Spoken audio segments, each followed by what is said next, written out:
अस्सलाम वालेकुम जी। आज हम कोरियन क्लास का लेक्चर नंबर 4 करने जा रहे हैं, जिसमें हमने सीखना है लफ्ज़ बनाने का तरीका। जैसा कि आप देख रहे हैं कि बुक 1 के चैप्टर नंबर 2 में ये जो हमें वोकैबुलरी दी हुई है, हम आज इसको पढ़ेंगे कि हम इसकी रीडिंग किस तरह कर सकते हैं। तो उसमें जो सबसे पहला हमें लफ्ज़ दिया हुआ है वो है गासू। गासू हम इसे पढ़ेंगे।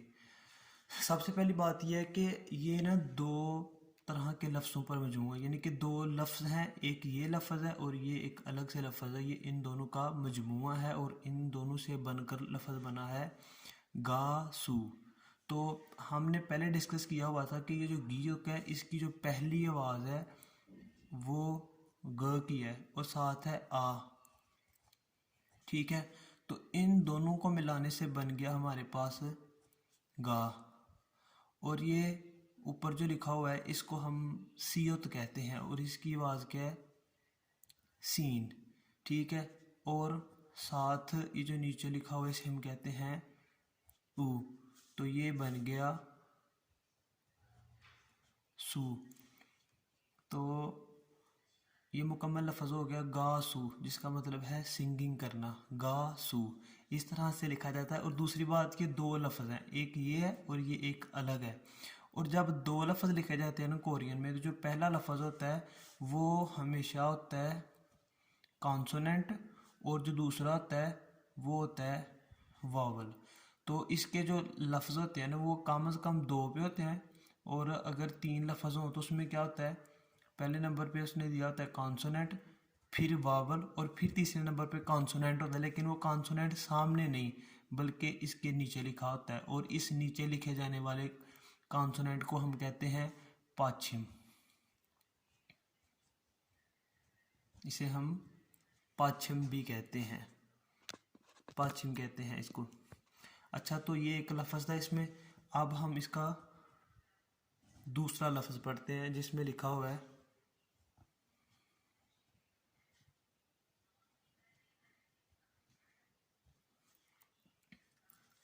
इसका मतलब है जी बेबी। तो इसे हम कोरियन में पढ़ते हैं आगी, आगी।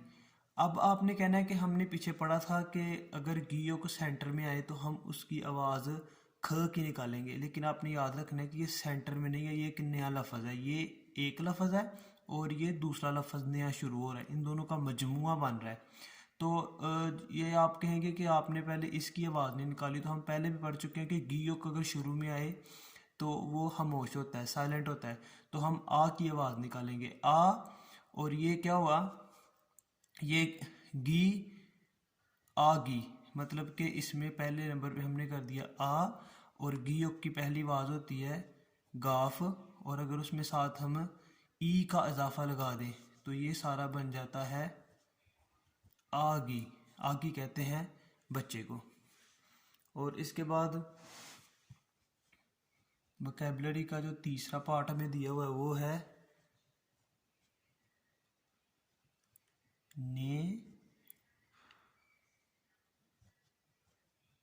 Nemo, Nemo.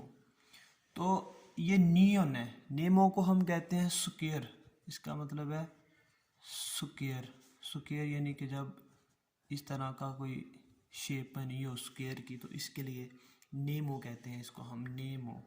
तो नेमो कैसे हम इसे पढ़ेंगे, ये है नियन। नियन जब भी किसी चीज़ के शुरू में आता है तो वो नून की आवाज़ निकालता है।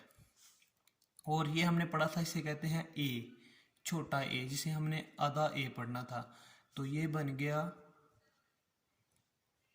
ये। अगर हम इस दोनों को मिलाएं तो ये बन जाता है ने। ठीक है, ये बन गया ने। तो ये हो गया मियम, मियम का मी प्लस ओ।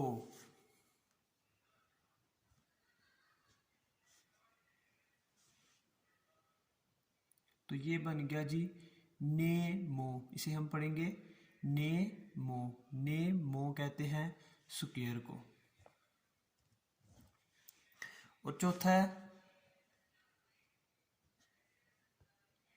था री। अब ये थी होता है, इसे हम ऐसे कहते हैं दीगत। ठीक है, तो अगर ये किसी लफ्ज़ के शुरू में आ जाए तो हम इसकी आवाज़ निकालेंगे थी की, थ। तो ये बन गया थ के आगे अगर आ लगा दें तो ये बन गया था री। और ये रियोल है, इसकी आवाज़ शुरू में आर की होती है और ये आई, ये बन गया थारी।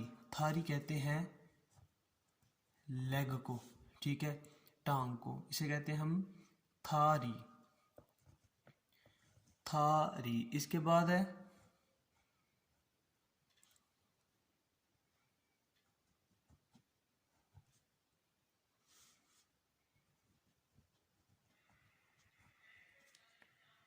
सोरी। ये सी होता है, ये एस की आवाज़ निकालेगा और नीचे ओ, ये बन गया सो। ठीक हो गया, ये सी होता एस की आवाज़ निकालेगा और ये साथ यानी कि प्लस ओ की आवाज़ हो गया और रियल आर की निकालेगा आवाज़ और फिर ये हो गया आई। तो ये सारा बन गया सोरी। ठीक हो गया, इस तरह से इसकी आवाज़ निकलेगी सोरी। सोरी। सोरी कहते हैं साउंड को, आवाज़ को, साउंड को या आवाज़ को सोरी कहते हैं। उसके बाद जो छठा दिया हुआ है उसे है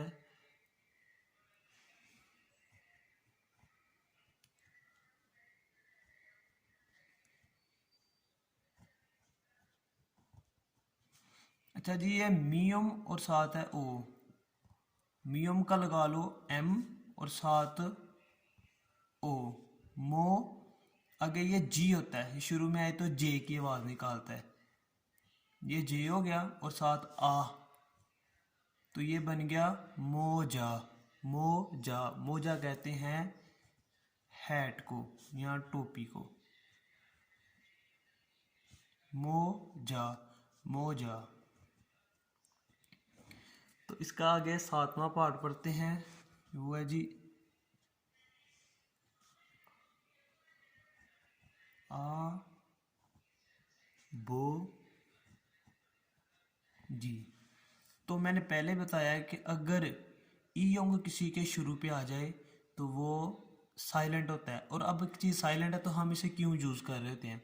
कोरियन ज़बान का एक रूल है कि कभी भी किसी भी लफ्ज़ में कॉन्सोनेंट से पहले वावल नहीं आ सकता, पहले कॉन्सोनेंट आएगा और फिर वावल आएगा। एक ऐसा लफ्ज़ जो एक वावल की आवाज़ निकाल रहा होगा तो हमने अपनी शर्त को पूरी करने के लिए एक साइलेंट या एक खामोश कॉन्सोनेंट लगा देना होता है कि जिसकी आवाज़ ना आए, सिर्फ हम इसको अपनी शर्त को पूरा कर रहे हैं। तो इसलिए ये हो गया आ, ये होगा बी ओप, पहले इसको कर लो, ये आ हो गया, फिर बी ओप का हो गया बी, ठीक है, ये हो गया ओ, आ बो और जी ओत का जे लगा लो और ये आई लगा लो, तो ये बन गया आ बो जी। आबो जी कहते हैं अब्बू को, ठीक है, फादर। ये है आबो जी। आबो जी। तो इसके बाद 8 वाला पार्ट है, तो 8 वाले पार्ट में है जी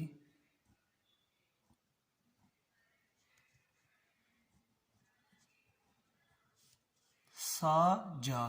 साजा कहते हैं लाइन को, शेर को।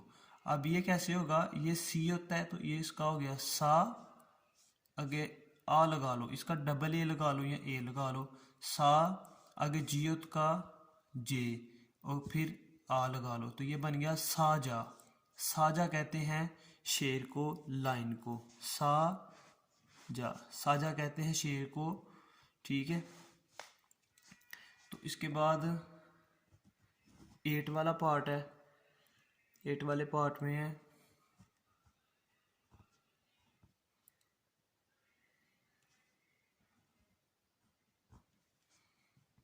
से ओ, इसे पढ़ते हैं से ओ। ये हो गया एस और साथ ये हो गया ये वाला ए, एक मुकम्मल ए, तो ये बन गया से, आगे ओ साकन है हमारे पास, ईयों साकन है और फिर ओ, से ओ, से ओ, से ओ कहते हैं श्रिम्प को।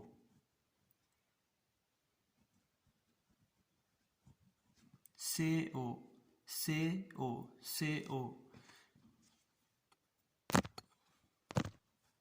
आगे 10 वाला पार्ट देखते हैं हम। तो 10 वाले पार्ट में है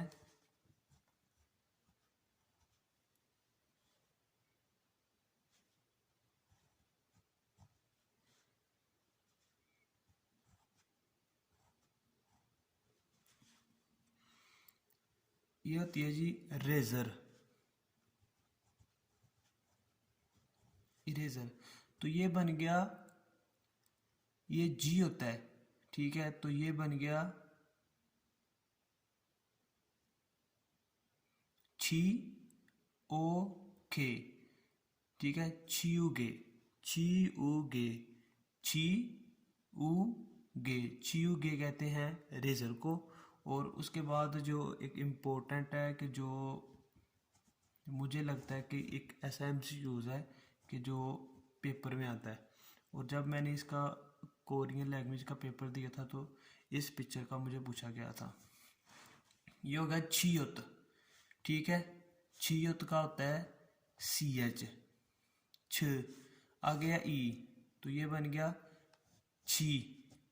आ गया ये मियोम का एम, और आगे आ, ये बन गया छी माँ, छी माँ। लफ्ज बन गया छी माँ। छी माँ कहते हैं स्कर्ट को, ये जो लड़कियां पहनती हैं स्कर्ट, छी माँ, छी माँ इसे कहते हैं। आगे 12 पार्ट जो है वो है जी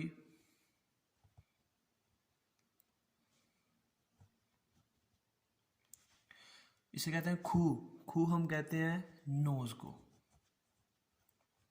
नोज को। अब ये खी हो गया, ये जो हमने ड्राइव्ड गियो, गियो का पढ़ा था ना, इसको कहते हैं खी हो। तो ये के एच की आवाज़ निकालता है, ख ख। तो ये साथ हो गया ओ, ये ऊ साथ हो गया ऊ। तो ये बन गया खू। खू कहते हैं हम नाक को, ये बन गया खू। नाक को हम खू कहते हैं। तो उसके बाद जो हमारा 13वां पार्ट है वो है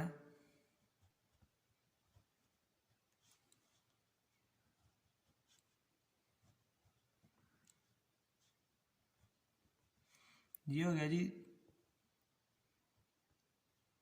थियुत। ये थी होता है, ये ड्राइव्ड कॉन्सोनेंट है थियुत। तो इसकी आवाज़ होती है टी एच की, थियुत। आगे आ, तो ये बन गया था। थियुत का थ, आगे आ, ये बन गया था। और आगे ये जी होता है, जियत का बन गया जा, और साथ ऊ,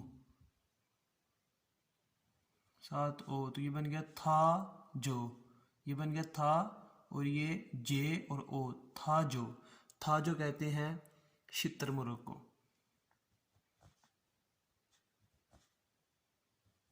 शुतुरमुर्ग को था जो कहते हैं हम। और उसके बाद जो हमारा पार्ट नंबर है 4, पार्ट नंबर 4 को पढ़ते हैं। तो वो है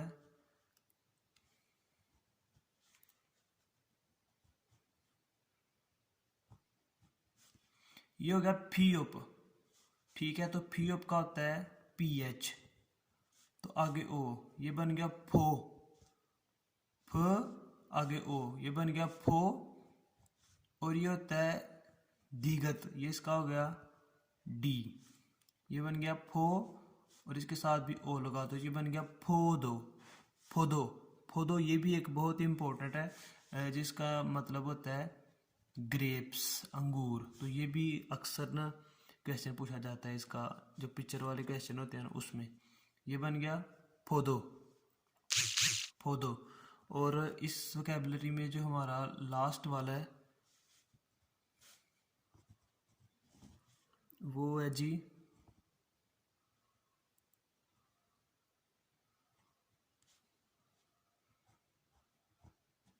ये है जी हियत।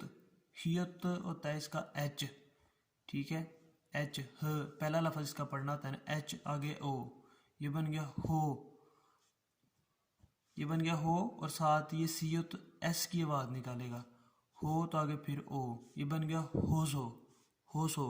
ठीक है, ये बन गया होसो, होसो। तो होसो कहते हैं लेक को या झील को। ठीक है, तो ये आज मैंने आपको ना लफ्ज़ बनाने के तरीके बताए हैं। तो इसमें जो कुछ रूल्स हमने बताए हैं वो ये नोट आपने करने हैं कि जब दो हरूफ वाला लफ्ज़ हो तो उसमें पहले कॉन्सोनेंट और फिर वावल, पहले कॉन्सोनेंट फिर वावल। अगर 3 वाला हो तो पहले कॉन्सोनेंट फिर वावल और तीसरे नंबर पर कॉन्सोनेंट होता है, लेकिन वो सामने नहीं, वो नीचे होता है। ये चीज़ें दो आपने इसमें याद रखनी है, और साथ आप इस वोकैबुलरी के नाम याद रखेंगे। तो इंशाल्लाह मिलते हैं नेक्स्ट वीडियो में। अल्लाह हाफिज़।